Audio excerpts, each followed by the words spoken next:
I believe today that any success I have or any new person that I've worked with or spent time with that's having great success, 80% of what they do is going to be mindset and 20% is having the right systems.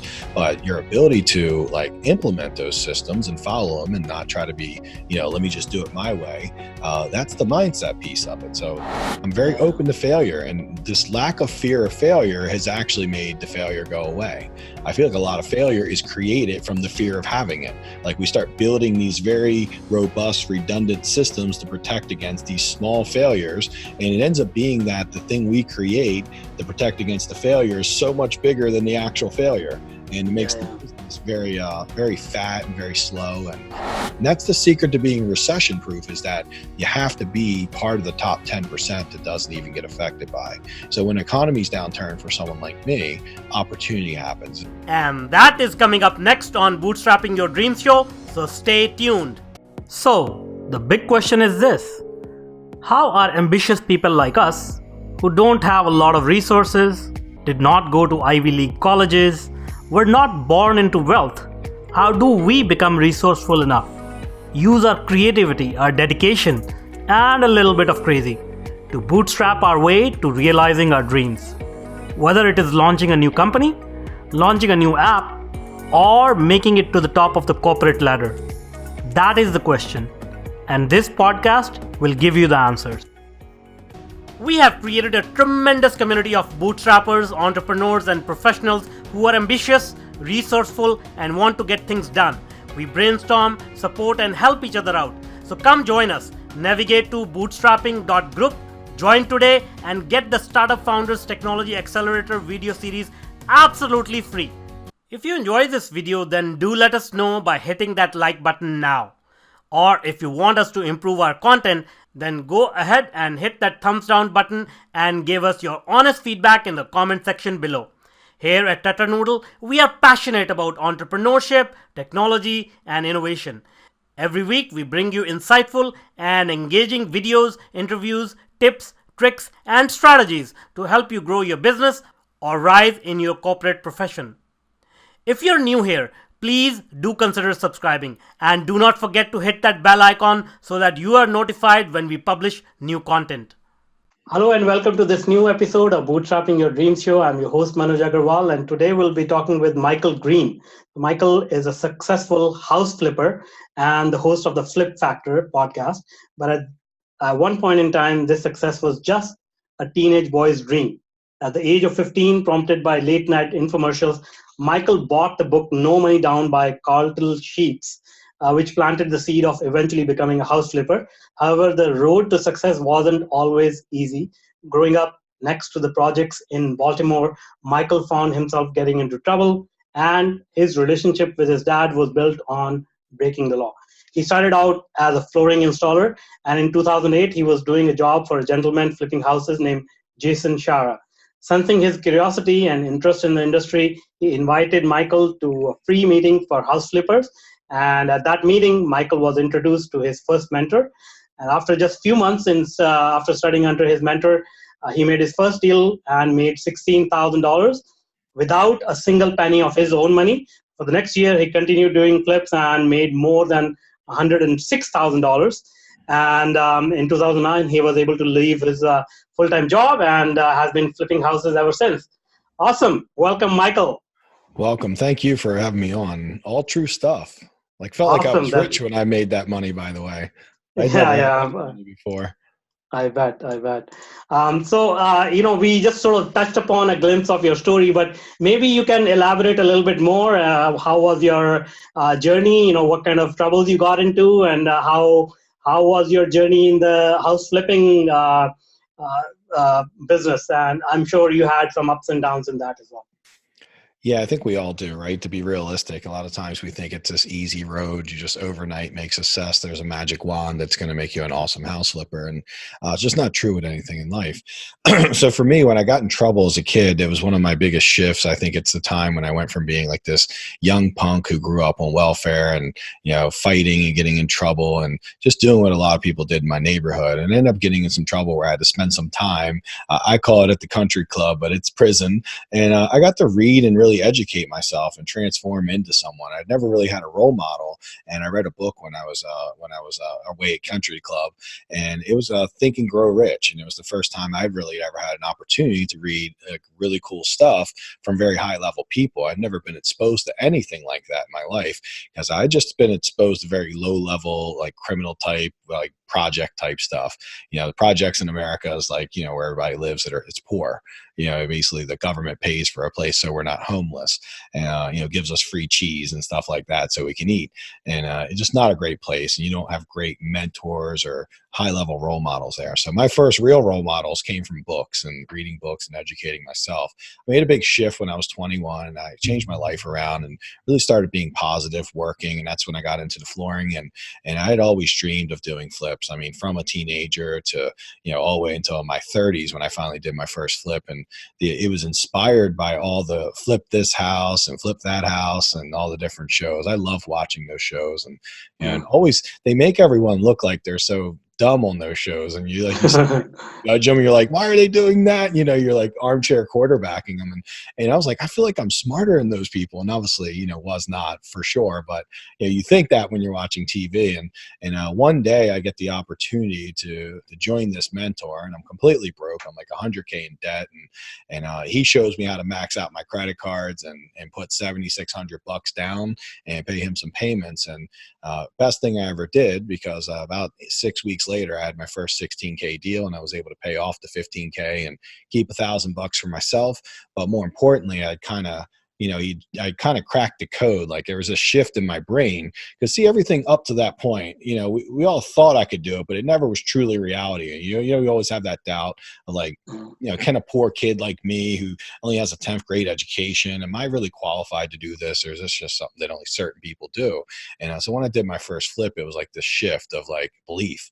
Like total belief, like I can actually do this. And that's how I was able to kind of do a bunch more.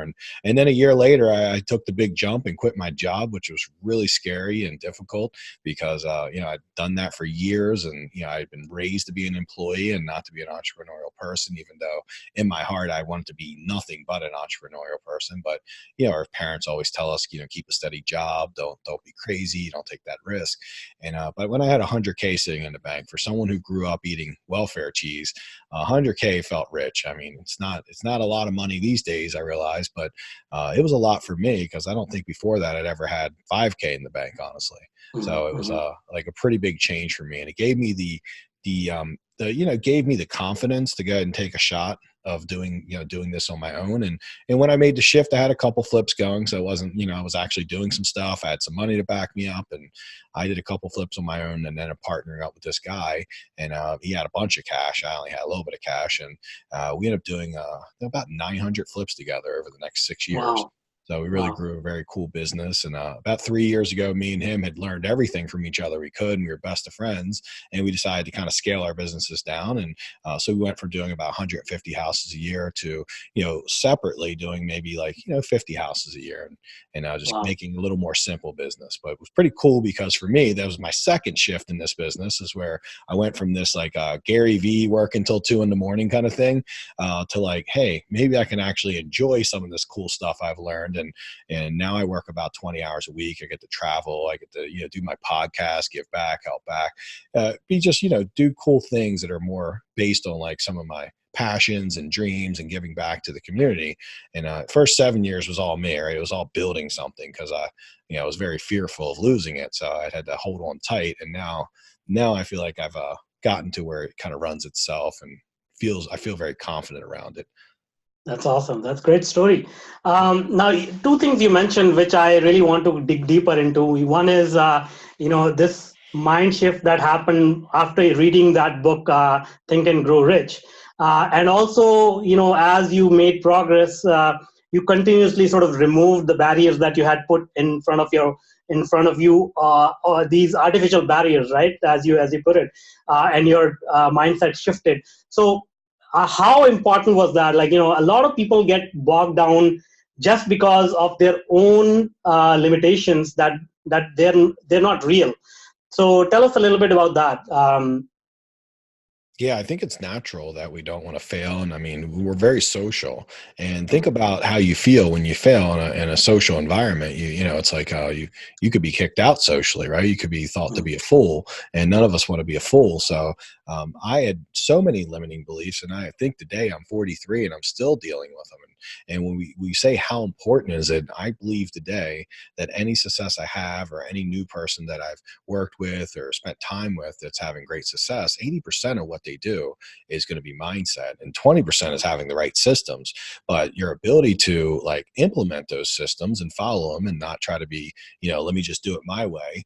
That's the mindset piece of it. So there's every day I have like these perfect systems I put in place that if I follow them, I get in a very exact result. I mean, I've tested them, I've tweaked them over all these flips, and you just have to follow them, and it's like magic. Now, every once in a while, I wonder why something went wrong. And then I look back and I realize, oh, wow, I didn't follow my own system. And I realize that's the human part of it, right? That's the part, that's the mindset. So yeah, that never goes away. It gets better, right? We get better at controlling it over time. So a lot of my struggles have been, for many years, I had a struggle finding deals, and I'd become a motivated buyer. So I would go and have like a good year, and then I get really motivated because me and my partner want to grow. Part of how we got to 150 is we were always growing super fast. One of the things I would say that put us in a very a scarcity mindset versus an abundant mindset. So we were always motivated buyers, and sometimes that would get the best of us. So we'd have where good 2 years, and then we'd have a bad year, and then it was up and down, right? I felt like our business was never consistent. It wasn't until like in the last couple of years I got really thoughtful of controlling and managing that mindset, and I found a way to get myself very abundant. So this is why when I do about 50 deals a year, I only renovate about 30 or 35 of them, and I wholesale the rest. Now I love renovating everything, and I never like to wholesale anything because I make more money when I renovate, and it's pretty easy for me. But by having the 15 deals that I wholesale, it gives me abundance to know that I always have deals waiting and sitting. I can swap out one deal now. I can really kind of master the timing of bringing the deal in at the right time. And I'm always making good decisions when I have more deals than I need. But if I just buy the 35 I want to renovate, then and I kind of feel very scarcity, right? I'm very needy. And I don't want to be needy because I feel like we make bad choices, regardless of how long we've been doing this or how smart we are. You can't beat your own mindset. And even with a lot of experience, what we learn with experience is to create optimal environments. So for me, having more deals than I need is a very optimal environment for me. That's great. And yeah, I mean, this is a very important, another very important topic. This, even if you have a positive mindset, it could be, you could be sort of bogged down by a scarcity mindset. So how did that come about? Like, even though, you were doing that for a while, you were successful, you're doing 150 flips, which by any stretch of imagination for, somebody who's not in real estate, definitely sounds like a very, very successful business. But still you are saying that you were in a scarcity mindset. So how did you sort of first of all realize that you are in that mode even though you were very successful?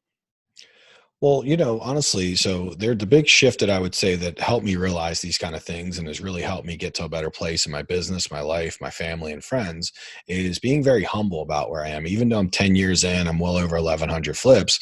I realize I used to think you became successful at this, right? And okay, I'm a good house flipper. I realize now it's a journey for the rest of my life. And there's no such thing as mastery or being a great house flipper because this game is consistently changing, and, the markets are changing and techniques are changing. People are getting smarter every day, right? And we're always in this like chess match to beat our average competitor. So we have to keep improving. So we have to take this position of being humble and not getting cocky. And anytime I've gotten cocky in the past, I've paid the price.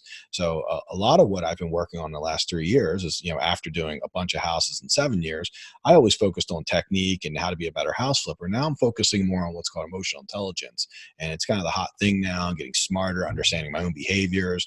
This has really helped me in a big way with working with my contractors. And it's one of the reasons I have very consistent contractors, which is usually unheard of. I get things done on time, on budget, because I've been able to emotionally, from a very high emotional level, connect with them, figure out what they want, what I need, and bridge that gap. And so really studying emotional intelligence, I've started doing spending a lot of my coaching money on that kind of stuff. Because see, for years, I didn't think that was, I always thought there was this new technique I had to learn. And eventually when I got into this inner work, which I think for a lot of people is the hardest work to do, by the way, this inner work was hard. going to a 3-day seminar and learning about like house flipping systems is like, I'm with my people. That's the stuff I love. And I can do that all day. It's just fun. But getting in there and doing that deep work, that was stressful and hard, but really rewarding. So that was pretty how much I'm starting to get like this whole different shift in how I see things, and being very humble, staying very curious, and not being very judgmental of like, oh, look at that person, they're doing it wrong. We all have something to offer. I've learned some super cool stuff from people who've done 2 flips, and I've also learned some things not to do from people who've done, doing 300 flips a year. So yeah, Yeah. there's a lot to learn from every level. Exactly. Yeah. No, I mean, just to share my perspective on that, I completely agree that the inner perspective is much more important than whatever is going on outside. And through my journey, like I have also sort of come to that realization. And when that shift happens, things become so much easier. You get into this state of flow where you're not stressed out all the time, but you're enjoying the process, right? Yeah, well said. I feel like you just nailed it, right? It goes from like okay, so for many years I could do this, but it was really a very special moment when I could do it with ease and do it without Yeah. being stressed and do it in 15 hours a week. And I call that getting to the Yoda level, right? We always have like, oh, okay, you're a really good house flipper. But there's this level where you start to feel like Yoda from Star Wars and you're very wise, but it takes time, takes energy, it takes a lot of self-reflection, a lot of work, and a lot of reading books and talking to other people and masterminding. It's all about staying connected to the community. For many years, I always kind of stayed in my own little cave and, just worked on my systems, and I never really reached out. I wasn't very vulnerable. And now it's all about like really connecting in a big way. So I love the community. I love sharing on the podcast. I love just being like, hey, I messed this up this week. People be like, hey, here's what I did. And, that's all the fun now, right? I'm very Yeah. open to failure. And this lack of fear of failure has actually made the failure go away. I feel like a lot of failure is created from the fear of having it. Like we start building these very robust, redundant systems to protect against these small failures. And it ends up being that the thing we create to protect against the failure is so much bigger than the actual failure. And it makes the Yeah. business very, very fat and very slow. And so I have to realize that some things are part of the equation in this, right? We have to calculate it into the equation that, hey, there's going to be some stuff that doesn't go perfect. And Yeah. if you Yeah. accepting it, one of my coaches told me that, it's like going into rush hour traffic and complaining. There's going to be traffic, so don't complain about it. You Yeah. can't flip a house and then get crazy when someone's 2 days late, because that's part of it's like being in rush hour traffic, right? We know that's going to be a Yeah. little slow. Yeah, exactly. And to your point, once you are not stressed out inside, you are able to connect with other people better, and hence, it's all about social interaction. All business is based on social interaction, and so when those interactions improve, automatically the business improves as well, right? 100%. Yeah. I mean, that's a great lesson. I wish I'd have talked to you a couple of years ago, because that's some very, very wise advice that you're giving. And honestly, Well, that was my difference in approach with my contractors was, I go in, something would be done wrong. And I'd be like, how did you guys miss this? I just start off like, what do you got? You missed that. What about this and that? When's this getting done? And they're like looking at me like this jerk. And now I'm very thoughtful, even though I'm thinking that in my head sometimes. I shut it up. I find the positive and I'm like, hey, great job on that. Love this. Thank you for getting this done. Hey, let's talk a little bit about these couple of things. Can we knock those out tomorrow? And they're like, oh yeah, no problem. No problem, my yeah, yeah, friend. And everything's yeah. awesome, right? They don't leave feeling like I've disrespected them. And my stress levels went down because I'm not going in there and like going crazy. Yeah, exactly. Well, I mean, the thing is, like, I'm not a saint myself. I have had my challenges with this issue as well. And only recently I have sort of, tried to coach myself and get some help from other people, and adopted things like meditation, and which has really helped me understand myself. So if you don't mind, I want to spend a little bit more time on this topic. What are some of the things that you do to cultivate that emotional intelligence, and to sort of get in sync with yourself, and fine tune your vibration?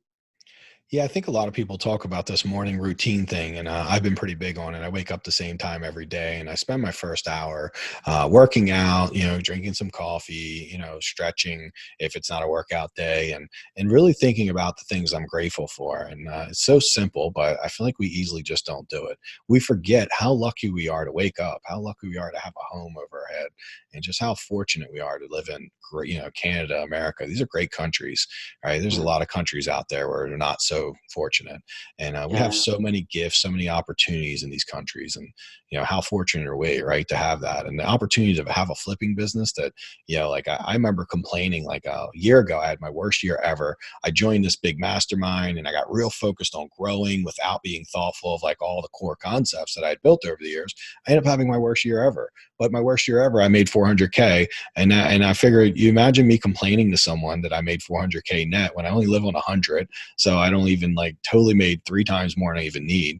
You have to step back a little and realize how awful that even sounds. Now, I'm very competitive and I want to grow and I want things to be better. And I was more disappointed in the fact that from my emotional intelligence standpoint, I got caught up in wanting to be like the other people in this group instead of being a leader of the group and telling everyone how, like, hey, you don't need to do 300 houses. So my big thing I've been doing now is I've been scaling down the profit up. So every year I do less volume, but I make more money because I'm creating bigger profit margin.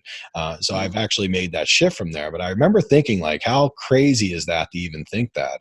And a friend of mine used to tell me this all the time. We're lucky to have bad years that are better than everyone else's good years. How fortunate are we to Yeah. have that? So really shifting to being humble and thinking, being grateful. That's some powerful stuff if you start your day from. And honestly, I do the same exercise before I go on any flip. I make Mm. sure that before I walk into a flip, when my contractors are going to be there, that I walk through and find things to be grateful for before I say one word about anything I see. Because I'm a very critical thinker, so I can see all the very quickly, like, what's that, what's this, and what's going on there. And it's easy for me. And sometimes it's too easy and it comes off as me not being appreciative. And I Mm. actually treat myself the same way, where I'm very hard on myself and pushing myself. So I have to do the same thing with myself personally. This isn't Yeah. just with my contractors and with everyone else. I have to sit back and give myself some praise, because I often been very hard on myself. And that's what drove me to run what we would consider to be a successful business. A lot of that was this inner dialogue of constant improvement that was beyond happiness, right? I wasn't actually allowing myself to enjoy any of the victories along the way. So Yeah. now I take time to enjoy those victories. So that's part of my daily process. Get up, think about the great stuff, enjoy the victories. Every day we have great victories, and bad, good, doesn't matter. Awesome. That's great. That's very enlightening. I'm so happy that you got to that place. Now, let's get back to business and talk about flipping houses. So, tell us a little bit about, you mentioned wholesaling, you mentioned flipping. So, people who are not initiated in the real estate industry, what are these terms and how are they different? So there's two things you do. How we make money as real estate investors is we market to people who are very motivated, that want to sell a house that's in bad condition. So they can't sell it standardly with a realtor who, ultimately is how you normally sell a house. A house has to be in certain condition for a realtor to sell it. So most of the time they'll call us, who are like direct buyers, who will buy the house as is, where it is. They don't have to pay any commission, but also they don't have to do any repairs. So when we buy these homes, and we're buying them at a discount because we're creating convenience for them. So instead of for them having to go through all the headache of fixing it and selling it with a realtor, we make it very convenient. And believe it or not, a lot of people pay for convenience. Every day we could cook a burger at our house and do it cheaper than buying one at a restaurant. But we like to go to a restaurant and pay triple because that's convenient than making Mm. a mess in your house. So there's people that will pay you for the convenience of you buying their house without waiting, and you doing it in like 7 or 10 days. We get a nice discount for that. They're paying for that service. When we get that house under contract, we have the option of buying it ourselves and then fixing it up like you've seen in the shows, and then selling it for a profit. That's one of our options. That would be called a fix and flip. Then the other option we have is when we put it under contract, we can actually take and sell our house that we buy for 100K. We could sell it to someone else for 110K or 120K, which is called assignment of contract or a wholesale deal, meaning we put it under contract and we sold the opportunity. We assigned the opportunity to another investor who does not have that house. So they're willing to pay a premium for the service of you going out and finding it. And that ranges anywhere from 10 to 20K on average. And so you get to make some money, and all you have to do is find the deal. Now, a lot of people say that, well, that sounds like free money, but the hardest part often, we have two parts that are very hard, but one of the hardest parts is finding it. And the second hardest part is getting the contractors and done and finished on time, and, doing all the things you need to do. So you've done half the work when you found the good deal. So people are willing to pay you for that. Yeah. So that was going to be my next question. So obviously now that you're established, you have a network, you have a brand. People may approach you, but when you're starting off, how do you find these deals? Like you have no experience, you have no name. How do you find these deals? Because especially when you said that they're not even listed on the listing, MLS listing or whatever with the realtors. Yeah, so in Canada, I actually work with some people in Canada, so they're a little bit different rules in America. In America, we'll send like letters to motivated sellers, people that are say agent, like landlords who've owned properties for a really long time, and they might want to sell it because now it's kind of out of date, or maybe someone is not paying the rent. You see that a lot, and you can do a lot of stuff like PPC, which is Google pay per click, and you basically put in like we buy houses or sell my house for cash. That works really good. I believe your Craigslist is it Kijiji? Is that the Hmm. name of it? Yeah. No, So Craigslist. We use both Craigslist as well here. oh, cool. So yeah, Yeah. both of those you can use Craigslist or Kijiji. I think is the name of the other one. It's similar to Craigslist, and you can Mm-hmm. do ads on there, and you can find people. You can look. Some stuff is on the MLS. You can find distressed houses on the MLS. You can also get like list of probate people and call them. You can door knock them. You can put signs out. It's very common where they put a little sign you've seen. It says "We buy houses." So essentially, we're just trying to attract someone who is looking for a as is sale, like wants to just sell it direct to the buyer, and that's who we are. We're kind of cutting the agent out essentially. Like that's the secret. We want to get because the agent represents a commission they would have to pay, but they Yeah, also yeah. represent a more problematic way of selling for someone who has a house that's in out of date condition or needs a lot of repairs. Yeah, yeah. Okay. And so now, let's say you found a deal, but since the house has these issues, maybe it's not well maintained, maybe the rent is not coming. How do you make it attractive enough to be able to sell it? Obviously, one thing you said that you renovated. Maybe let's talk about that aspect first, and then maybe follow it up with wholesale. Like, how do you actually make it an attractive deal for someone else as well? So Mm-hmm. let's cover both areas. So one for fixing it up, you got to know. So we look at the other houses that have been renovated and what they look like. And then we'd figure out what is it going to cost us to make our house look like that? Because that becomes our comparable. When we find a house down the street that's the same house, someone already fixed it up. We don't like to blaze any trails. We like just to follow what other people have done and let history tell us what to do. And so we buy a house, we're just looking for comparables. We look at what they've done to it. And then we learn how to estimate our own repairs is what high level people do. Sometimes people just get a GC and ask them, but a big part of what shift we've been making is learning how to be our own leaders and estimate our own repairs. Now, you don't learn that overnight, but some people learn that working with a coach like me or someone else, or just figuring it out on your own. Whatever you decide to do, you will need to be able to walk in a house and know that a window to replace a window costs $250, or to do a roof is this much per square. To do carpet is going to be this much for every square yard, and a hardwood is this much per square foot. So we call that standardized pricing, so that you can walk through a house. You can, with standardized pricing, you can do your own estimates. So instead of now asking contractors for prices, we start to tell them what we pay, and it gets a lot easier. And I learned this from Home Depot and Lowe's. They actually do that exact thing because they're not asking for estimates. They tell people like, hey, this is what we pay. If you want to work for us, come on.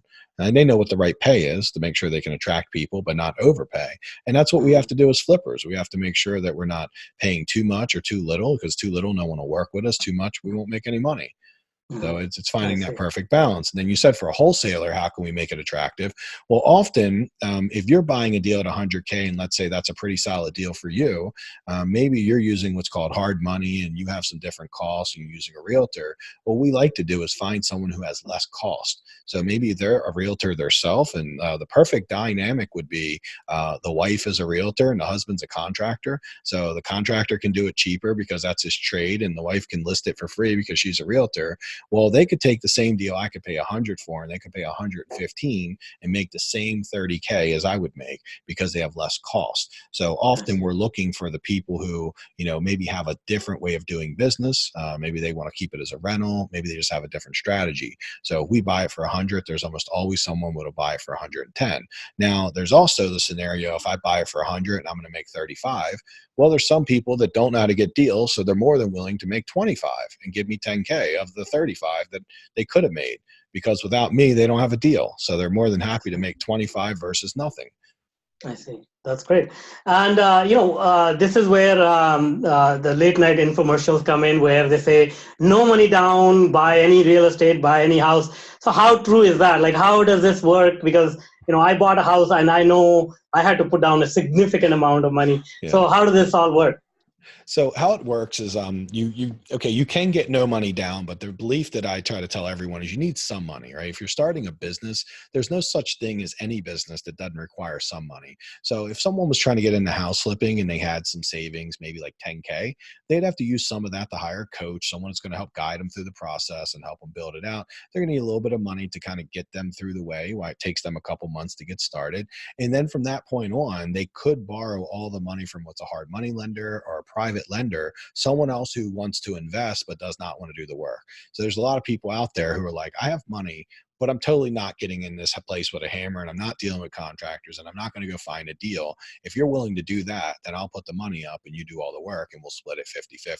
So that's how you get in what's perceived to be no money down. But I want to be really clear, because I think that sometimes people come in and they're like living in a van or totally broke and can't eat. And they're like, I'm going to do house flipping. You do need a little bit of stake to get into the poker game, right? You got to be able to come to the table with a little bit of money to fund yourself. So ideally you'd have, like, if you're broke and you're unemployed, I would suggest get a job first and start saving a little bit of cash. Make sure you have a little bit of money, a little bit of savings, so that you can do this on your spare time. That's how I got into it. I did it all in my spare time. But you do need some money. Now, I found a partner, and that partner put that money up for me my first flip. And so I did not need any money, but I did need the 15K, the 7,600 that I put on my credit cards to get the person to teach me. So there is some money involved, but I think the reward in house flipping is above and beyond any opportunity I've seen out there. When you think about buying a Subway or a McDonald's franchise, they're very big investments.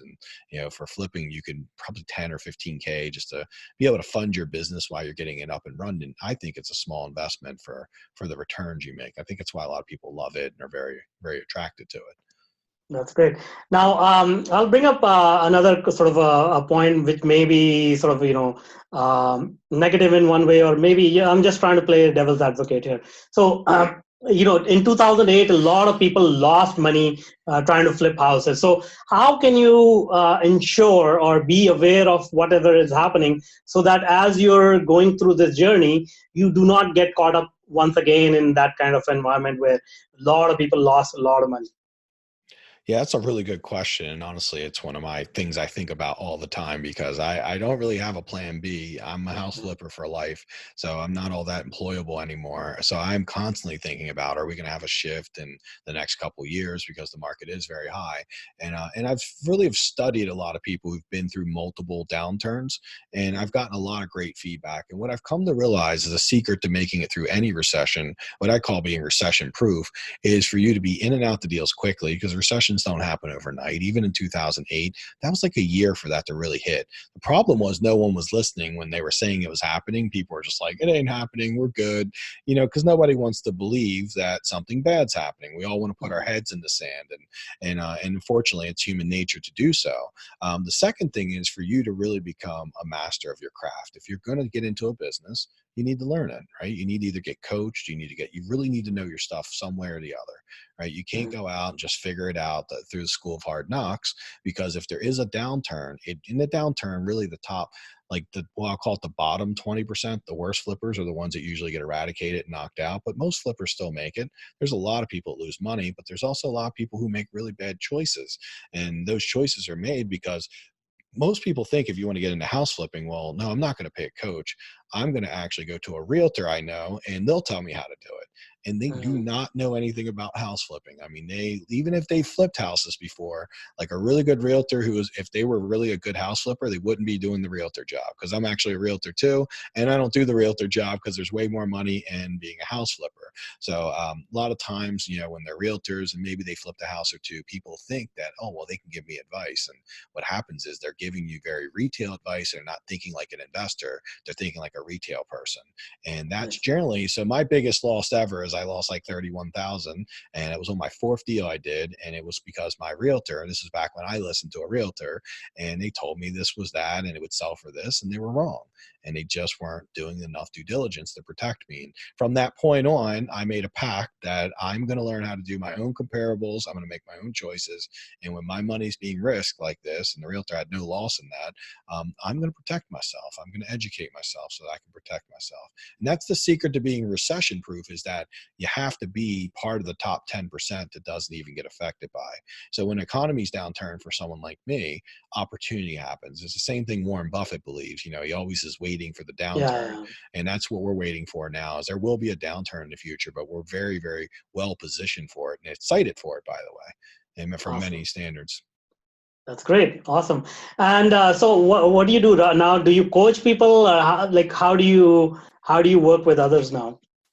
So right now, I mean, obviously I teach people in the podcast, and I'm very just, content, very just open book. And we do a mastermind where I work with a small group of people. It's not like a nationwide thing but I just work with a handful of people who want to really scale their business and learn this, become masters of like the construction piece, finding deals, all the stuff that really matters. And I take them through the same process that's worked for me, and that I've spent a lot of money in coaching, learning myself. So that way what's worked for me. And I am actively a flipper right now. So I'm teaching exactly what I do every day, which is a lot of fun. And since my business runs really well, I have time to do that now.